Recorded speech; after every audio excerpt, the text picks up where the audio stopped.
My dear students, welcome to NK Baba chemistry classes. आज हमने फिर क्वेश्चन को प्रैक्टिस के लिए यहाँ पर रखा है। पिछले वीडियो में भी हमने बहुत सारे क्वेश्चन को प्रैक्टिस कराए हैं और आज भी हम क्वेश्चन को प्रैक्टिस करा रहे हैं। जैसा कि आप जानते हैं, एग्जामिनेशन बहुत निकट आया है। पढ़ाई के साथ साथ क्वेश्चन का प्रैक्टिस होना बहुत ज़रूरी है। मैंने जो क्वेश्चन आप लोगों से प्रैक्टिस करा रहे हैं वह काफ़ी इम्पोर्टेंट है।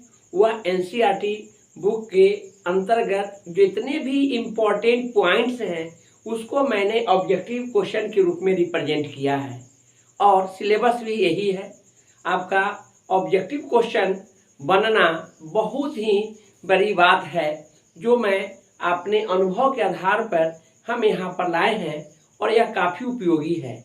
एकदम सेम टू सेम क्वेश्चन आता है एग्जामिनेशन में। इसका कारण यह है कि हमने एक एनसीईआरटी बुक का जो भी इम्पोर्टेंट पॉइंट्स है उसको ऑब्जेक्टिव क्वेश्चन में रिप्रेजेंट कर देते हैं। तो यह वीडियो में हमने जो ऑब्जेक्टिव क्वेश्चन रखा है, इम्पोर्टेंट एकदम ऑथेंटिक पॉइंट्स हैं। इसको एग्जामिनेशन में सेम टू सेम आता भी है, इसलिए इसको अवश्य पढ़ेंगे, यह जरूरी है। एग्जामिनेशन निकट है, सिलेबस तो हमने पढ़ा ही रहा है, लेकिन बीच बीच में हम ऑब्जेक्टिव क्वेश्चन का प्रैक्टिस कराएंगे।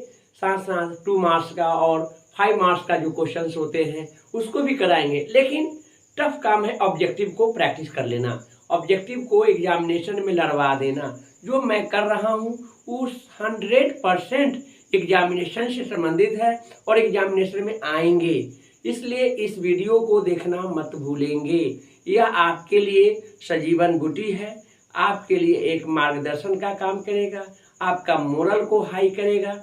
इसलिए इन तमाम ऑब्जेक्टिव क्वेश्चंस होंगे, उसको आप इसको प्रैक्टिस में लाएंगे और एक बार नहीं अनेक बार, जिससे आपका एग्जामिनेशन का क्वेश्चन बनेगा।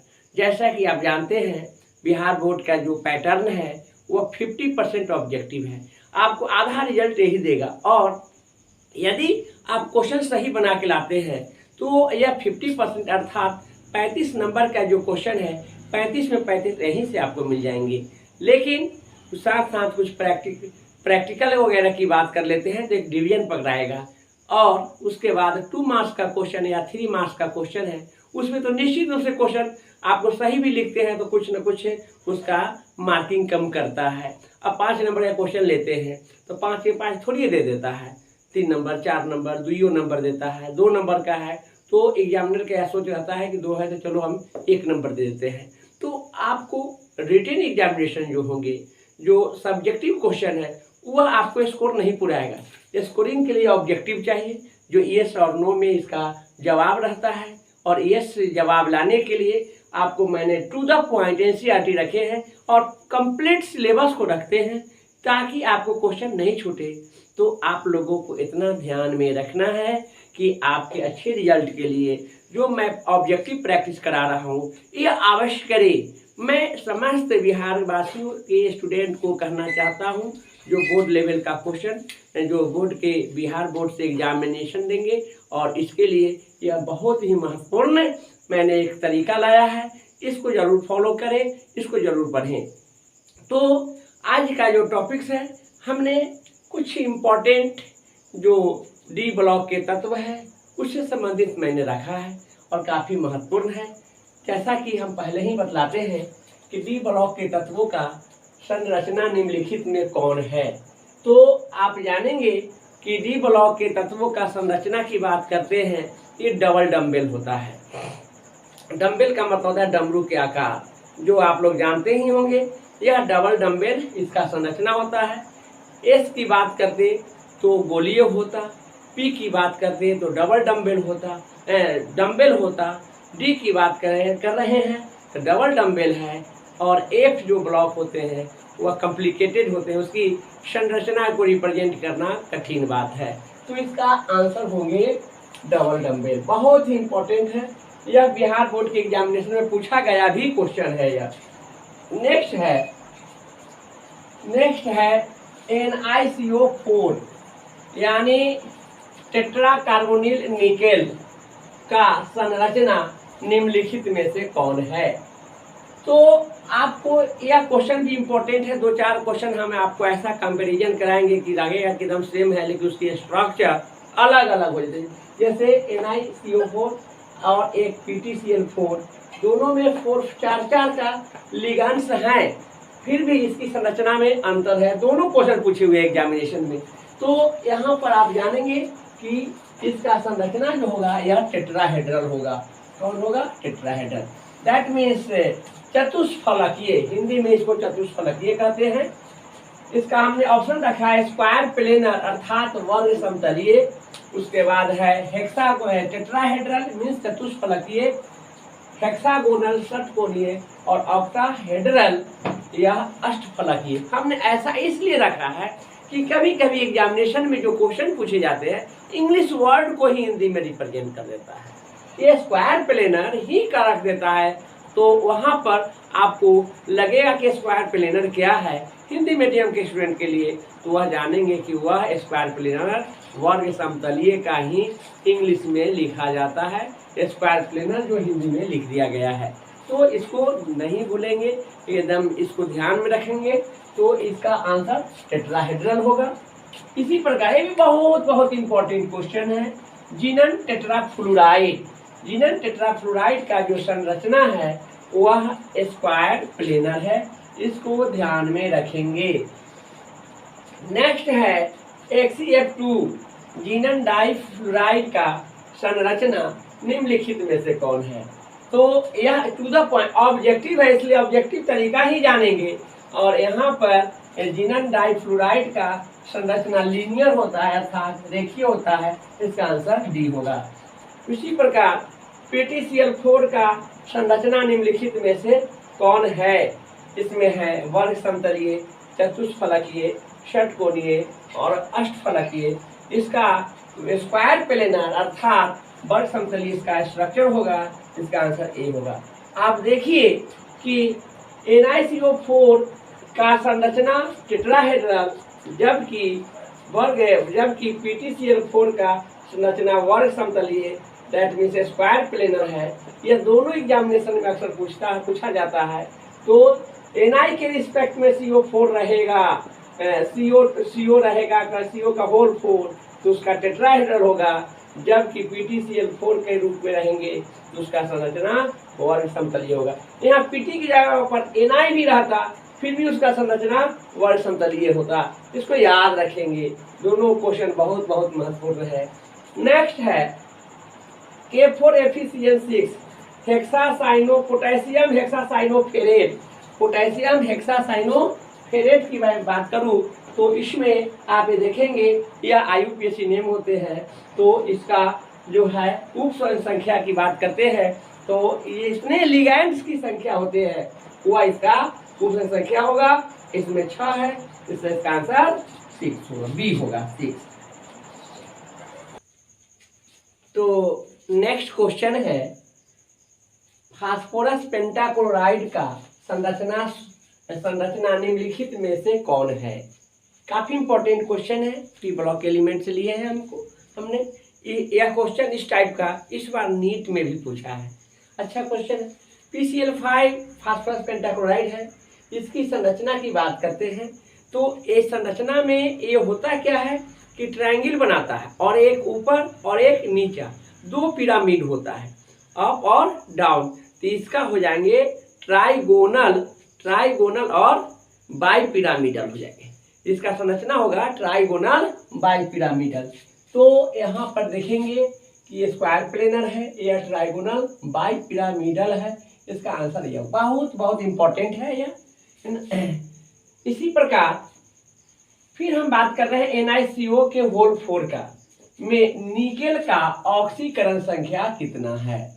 निकेल आप ये जानेंगे कि कार्बोनिल हो या वाटर को एक्वा कहते हैं या Na3 को एमीन कहते हैं, तो यह सबके सब यौगिक है और यौगिक का ऑक्सीकरण संख्या 0 होता है। और जब किसी यौगिक का ऑक्सीकरण संख्या 0 होता है तो उसके केंद्रीय परमाणु का भी ऑक्सीकरण संख्या 0 होगा और इसका आंसर हो जाएंगे डी 0।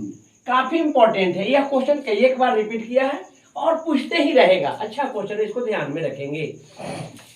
फिर हम NiCO4 से ही इसको हम क्वेश्चन लिया है। NiCO4 में उप सहसंयोजी संख्या कोऑर्डिनेशन नंबर निम्नलिखित में से कौन है। एक बात ध्यान में रखना है कि उस एकदम बहुत ही साधारण तरीका हम बता दे रहे हैं कि यह जो है बड़े ब्रैकेट से घिरा हुआ है, यह कंपाउंड है। इस यौगिक में को जब बड़े ब्रैकेट से घिरा हुआ हो तो वह जानेंगे कि जटिल यौगिक है, कॉम्प्लेक्स कंपाउंड है, उप सहसंयोजी यौगिक है। तो उस उप सहसंयोजी यौगिक में आप देखेंगे केंद्रीय परमाणु के बाद पहले वाला को छोड़कर नेक्स्ट जो भी होंगे वह लिगैंड होगा और उसका जितना संख्या होगा वह संख्या उप संख्या कहलाता है। तो NiCO4 में CO की संख्या कितने हैं? 4 है, इसलिए इसका आंसर 4 होंगे, C इसका आंसर होगा। हमने NiCO4 को एक बार और रिपीट किए हैं, काफी पॉपुलर कंपाउंड है, सिलेबस में है और इसका हमने मतलब IUPAC नाम की बात कर रहे हैं, international union pure applied and chemistry. यह काफी इंपॉर्टेंट है। तो NiCO4 में का IUPAC नाम निम्नलिखित में से कौन है। तो यह एकदम साधारण चीज है। आप क्या करेंगे कि CO को कहते हैं कार्बोनिल। कै कार्बोनिल है? 4 है। 4 को क्या पढ़ते हैं? टेट्रा।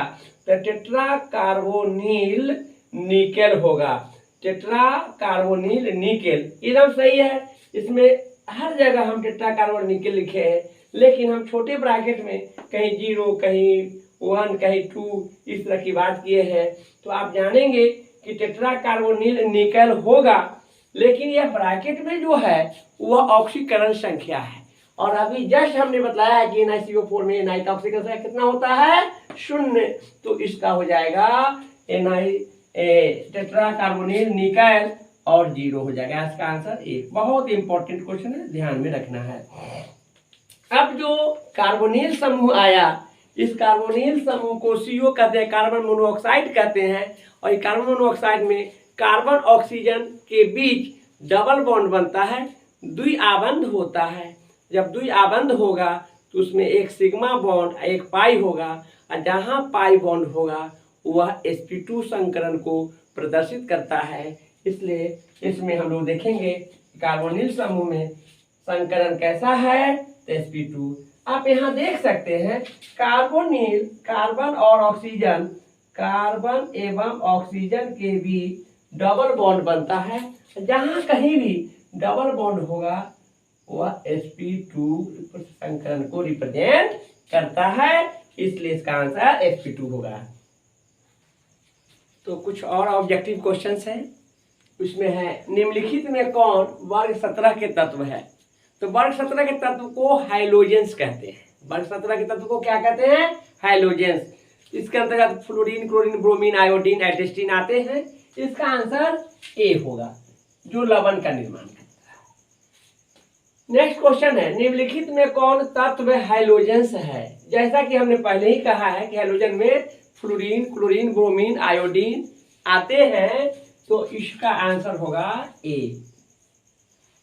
नेक्स्ट क्वेश्चन है निम्नलिखित में कौन वर्ग 15 के तत्व नहीं है। तो आप जानेंगे कि वर्ग 15 में नाइट्रोजन, फास्फोरस, आर्सेनिक, एंटीमनी और बिस्मथ आता है। तो यहाँ पर नाइट्रोजन है, फास्फोरस, आर्सेनिक यानी तीनों है। D होगा इसका आंसर। ऑक्सीजन, वर्ग 15 में ऑक्सीजन नहीं आते हैं। नेक्स्ट है निम्नलिखित में कौन वर्ग 18 के तत्व है। तो वर्ग 18 में हीलियम, नियन, आर्गन, क्रिप्टन, जीनन एवं रेडन आता है। तो यहाँ पर ऑक्सीजन नहीं होगा, सल्फर नहीं होगा, फास्फोरस नहीं होगा। इसका आंसर D होगा, नियॉन। नेक्स्ट बहुत ही इंपॉर्टेंट क्वेश्चन है निम्नलिखित में कौन वर्ग 16 के तत्व है। तो आप जानेंगे कि वर्ग 16 के तत्वों को चैल्कोजेंस के नाम से जानते हैं। वह अयस्क के निर्माण करने वाले तत्व होते हैं। इसमें ऑक्सीजन, सल्फर, सेलेनियम, टेलुरियम और पोलोनियम आता है। तो इसका आंसर हो जाएंगे वर्ग 16 में चैल्कोजेंस। बहुत इंपॉर्टेंट है। तो आप जानेंगे कि यह जो हमने ऑब्जेक्टिव क्वेश्चंस का प्रिपरेशन करा रहे हैं 2023 के लिए करा रहे हैं, काफी महत्वपूर्ण क्वेश्चन है। इसको बार बार पढ़ेंगे प्रैक्टिस करेंगे ताकि आपके लिए एग्जामिनेशन में सफलता बहुत अच्छे ढंग से प्राप्त हो। और आज के लिए हम इतना ही क्वेश्चंस जो ऑब्जेक्टिव क्वेश्चंस रखे हैं इस पर हम समाप्त करते हैं। नेक्स्ट क्लास में हम फिर नए टॉपिक्स के साथ आएंगे। वह टॉपिक्स होंगे इलेक्ट्रोकेमिस्ट्री। हमने सॉलिड स्टेट भी पढ़ाया, सॉल्यूशन भी पढ़ाया, काफ़ी इंपॉर्टेंट क्वेश्चन भी उसमें रखा। इलेक्ट्रोकेमिस्ट्री बहुत बहुत महत्वपूर्ण है, वहाँ से 5 नंबर के क्वेश्चन पूछे जाते हैं और पूरे के पूरे जो हम पढ़ाएंगे उसमें से रहेगा। इसको जरूर पढ़ेंगे, प्रैक्टिस में लाएंगे।